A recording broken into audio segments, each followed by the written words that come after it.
The day before the piano competition finals, my boyfriend deliberately locked me on the rooftop to help his childhood friend win. He stared at me intently, his voice low and steady. "You'll have plenty more chances. Can't you just let her have this one?" Later, to secure her spot in the orchestra, he went so far as to break my fingers with his own hands. I confronted him in anger, demanding to know why he would do this when we were supposed to be in a relationship. He looked at me solemnly and said, "Susan, Miranda's mother saved me all those years ago, and now I have to fulfill this wish for her." What he didn't understand was that for me, losing the use of my hands felt like losing my very life. After I made the decision to stop loving him, he shattered his own hand, hoping to get my forgiveness. "Please, Ryan, don't hurt my hands." Tears streamed down my face as I twisted and struggled, desperately shaking my head. In that moment, I had no dignity left, begging Ryan to show me mercy. Tomorrow was the day the orchestra would be selecting new members. If I performed well, I could not only join the prestigious orchestra but also become a model for the piano world, a student of the renowned Johannes Frege. For the past few days, I had tirelessly practiced in the piano room,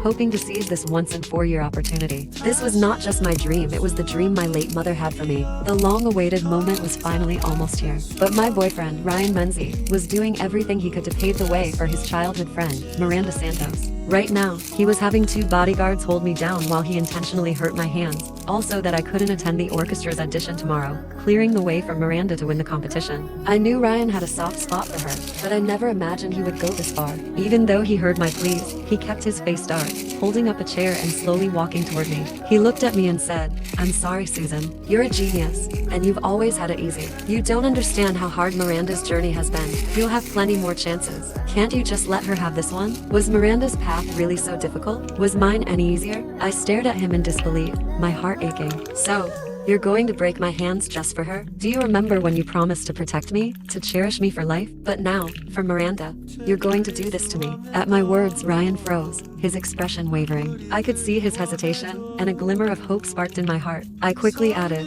"Ryan, we've been together for so many years. Please, just let me go." Playing the piano has always been my dream. Just then, Ryan's phone rang. Out of the corner of my eye, I saw the name Miranda flash across the screen, and my heart sank. Ryan put the call on speaker, and Miranda's pitiful voice clearly reached my ears. "Ryan, I'm so nervous about tomorrow's performance. What should I do? I know I've always been outshone by Susan, but joining the orchestra is my dream, and it was my mom's dream too."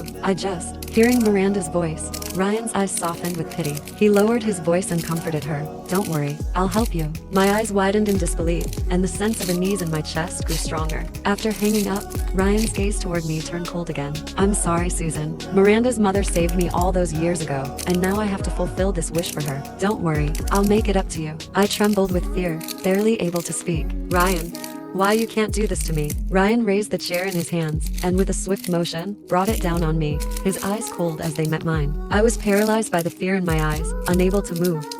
The pain shot through me like a jolt of electricity, and I couldn't contain the blood-curdling scream that escaped my lips. My fingers were crushed instantly, mangled and bleeding, as I stared at them in disbelief. The physical pain, sharp and intense, barely compared to the crushing weight in my chest. It was over. Everything was ruined. My hands, my mother's dreams, everything was shattered in that single moment. Tears streamed down my face in heavy, relentless drops. Ryan rushed toward me, pulling me into an embrace. I leaned silently into his broad, warm chest, but the words that came from above were as cold as ice. "I'm sorry, Susan. Please, forgive me just this once. I know this isn't fair to you, but Miranda's mother died saving me. Once she makes it into the orchestra, I'll have repaid my debt." "Repay?" I repeated, a bitter laugh escaping me. "Ryan, so your way of repaying Miranda is by hurting me?" With every ounce of strength I had left, I pushed him away and raised my bloodied hands, hatred flashing in my eyes. "Do you know how long I've worked for this chance? How hard I've fought for it?" Maybe it was the look of fury in my eyes that made him hesitate, but for a moment, Ryan seemed almost guilty.